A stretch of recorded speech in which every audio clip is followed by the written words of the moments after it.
Hello everyone, thank you very much for joining us in this next video of ours. As you know, we have been following a series of videos on the art of being human, and today we're going to dedicate some time to talk about our trusting, our confident or our trusting nature. Anyway, what we have in our nature which makes us trusting. It's something that comes up a lot when you are a mindfulness practitioner, and then you have the attitudinal basis for whenever you join a mindfulness practice, you have to do it by the recommendation of Professor John Kabat-Zinn.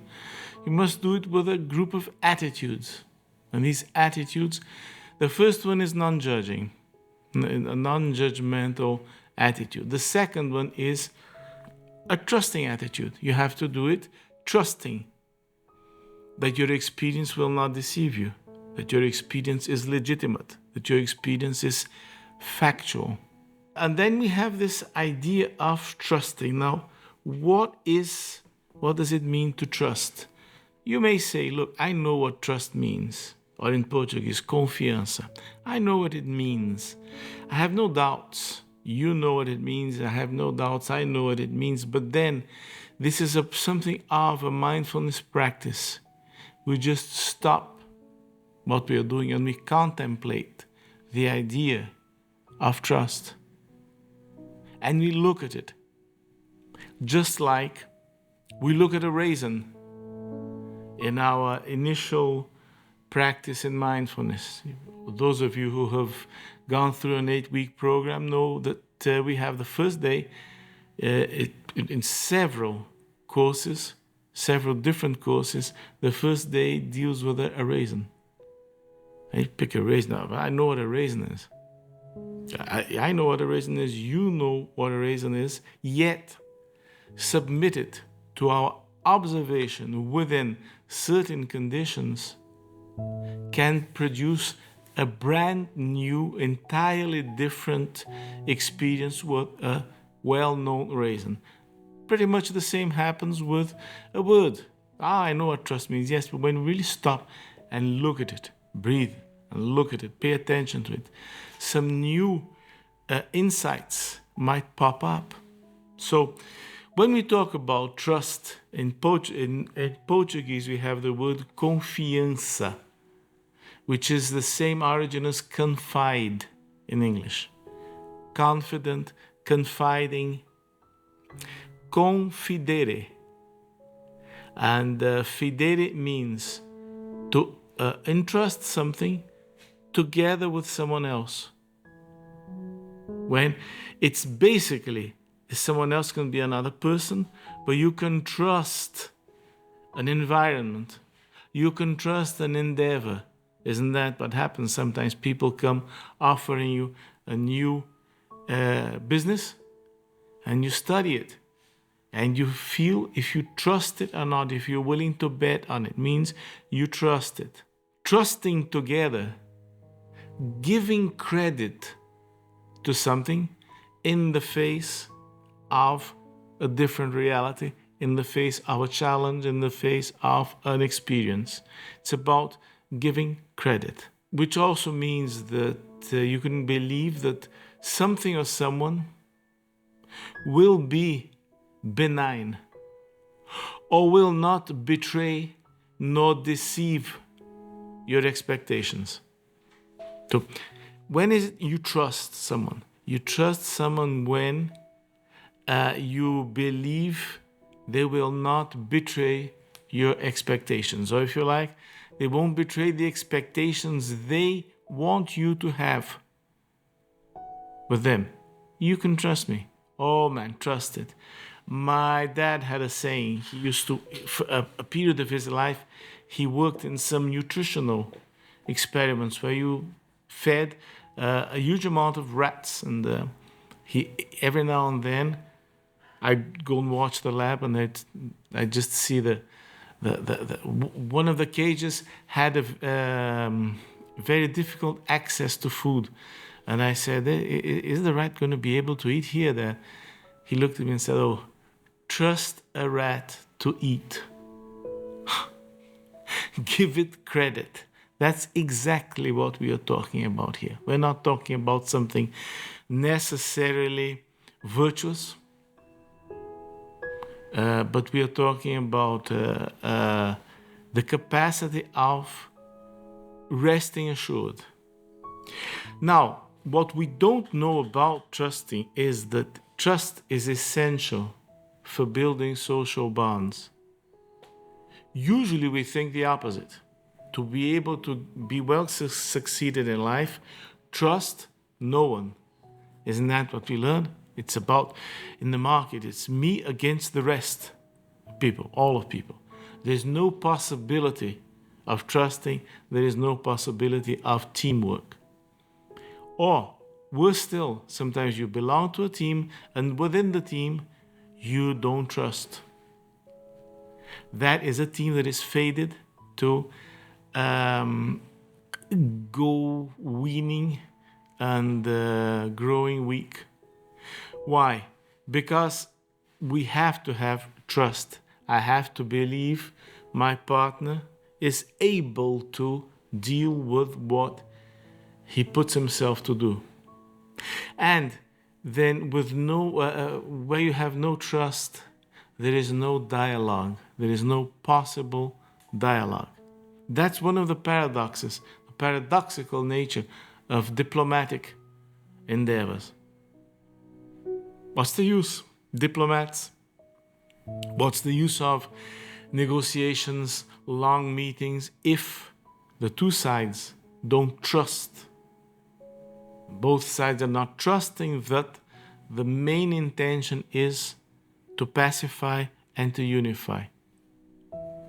These negotiations go and come back and go and come back, and they turn into virtually dust. Where there is no trust, there is no dialogue. Where there is no dialogue, there is no social construction.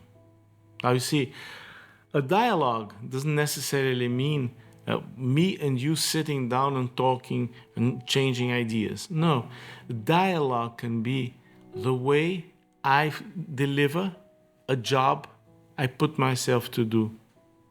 A dialogue can be the way I decide to pay back what has been done. That's the largest, the finest aspect of dialogue. Chit-chatting, gibbering, talking, okay, that's a part of it, but that's just a small part, because words are cheap. Aren't words cheap? If we have no trust, we have no dialogue.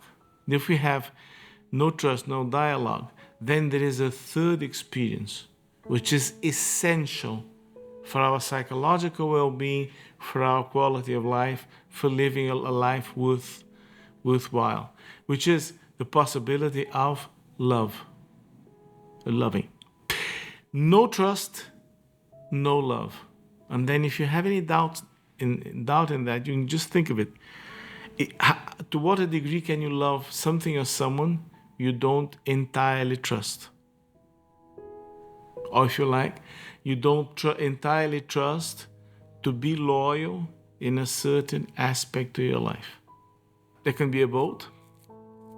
I had a friend who had a boat. He didn't trust that boat.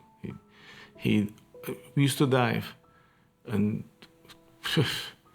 3 times or 4 we'd have some mechanical issue out in the sea, in the open. And then we'd kind of get back in a precarious way. We didn't trust that boat. We didn't love that boat. It wasn't a love boat. we get onto it always kind of suspicious and kind of scared. We finally gave it away. A friend of mine gave up that boat. But anyway, the experience of love we are talking about here is love in loving our existence. It demands this loving, this more large way of looking at love, which is not love yourself. That's, as we have said previously, that's a bit difficult to do. How do you love yourself? Tough question. Now, you can love your existence. You can love your life. You're a bricklayer. You can love the fact that you work with bricklaying. You are a cook. You can love the fact you work as a cook, or as a physician, or as an engineer, or as a janitor. We don't usually think about these things. Our work is something that we can love, especially when we're involved with more menial tasks. But I must say that the most complex ones also have something, they also lodge something of extremely menial to operating in the stock exchange market can be very menial. Can very little creativity there. So we're not used to thinking about our occupations, our routine, or our life as something lovable, but it is. They are. And usually that is one of the keys to happiness. Not to indulgence and not to passivity, but to gratification. Deceit in a romantic loving experience, or in a simple love experience, deceit is the most threatening outcome you can have in a love affair. So that's the degree to which trusting is essential for our well-being. The most horrifying outcome is deceit in all senses.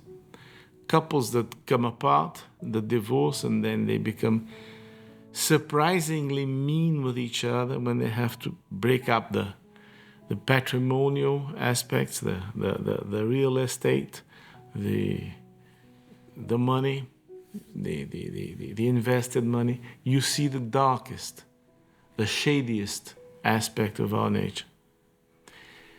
That is deceit. And it's the most terrible outcome you can have in an involvement. But at this point, we must make a division here between trusting others and trusting ourselves. And this is also a very delicate item. Why? Because trusting our being, trusting ourselves can be fairly different to trusting our being. It's very important to separate this, because then when we say, I trust myself, I might be trampling on a very dangerous, swampy grounds. And so at this point, we start walking away from trusting others, and we start looking at trusting our experience, trusting our being, trusting our existence, not in the Sartre connotation, but our existence as physical, organic beings. We exist organically. We exist in matter. I'm not here talking about existence in those extremely abstract and elaborate, elegant, beautiful ways of thinking. I'm talking about that day-to-day stuff that's connected to our physicality, connected to our physical dimension. To trust the body can be pretty different to trusting the organism, because when we talk about trust, we say we trust that our experience is being a productive one, and we trust our capacity to take care of ourselves. But then this is one thing. We trust our body. And then there is something else that is trusting our organism. And then we come into a complete different dimension. We come into the fact that when we start paying attention to our breathing, to our breath, spontaneously, following it, we realize that it works on its own. So now our heart beats on its own. But not only our heart beats on its own and our breath works on its own, our pancreas also does. Our liver does. Our kidneys do. our musculoskeletal part, also our intestines. So we realize that there is an awful lot, a huge amount of things in our favor, working for our favor, which are in the organism. Heart beating and breathing that never stop taking care of us. So trusting is trusting that we have within ourselves, within us, the necessary mechanisms to take good care of ourselves. What we must do is kind of come into contact with what in us, in our consciousness, in our emotional life, what can work as a hindrance and what can work as something that plays in our favor. Trusting what we are is different to trusting what we think we are. Number one. Now, what we think we are might take us to the most distant points of the universe. We can think things of ourselves that put us completely dissociated, completely alienated to what really goes on with us. Because it's imagination. What I think I am is what I imagine I am. And it's still trusting what we are is different also from trusting what we would like to be. That's a very common mistake in practice. We trust what we think we are, and then in a deeper level we trust what we would like to be. That's what I would like to be. I would like this state of meditation to last forever. I would like this retreat to be eternal. I would like to be like this every day, all the time, which is completely stressful. Because you're going to find something very different to that in your daily chores. So, trusting, above all, is trusting the fact that you are larger, bigger, more ample, more vast than what you initially imagine on yourself. As long as you practice with what you think you are, or as long as you practice with what you would like to be, you're fishing in a pond. You're practicing in a very smaller space than you would be if you could really explore and experience spaciousness. And spaciousness, the experience of spaciousness, means getting in contact with things which escape me. That may be what the traditions talk about when they say that the mind is infinite, because infinite is another tricky word. What on earth can infinite mean? I can only understand infinite as larger than I can count, or if you like, bigger than I can conceive, or if you like, bigger than me. That's infinite. That's the uncountable. Talking about infinite might be excessively absolute, might be excessively denotative, and that might not be the best strategy for who is dealing mindfully with his own life. Well, I hope this helps. This video can help you empower and improve your practice, as it does to me. Recalling these principles is always very edifying. I hope you liked the video, and we will be talking about some other aspects of being human within our next videos. For now, thank you very much for your attention. Bye bye, see you soon.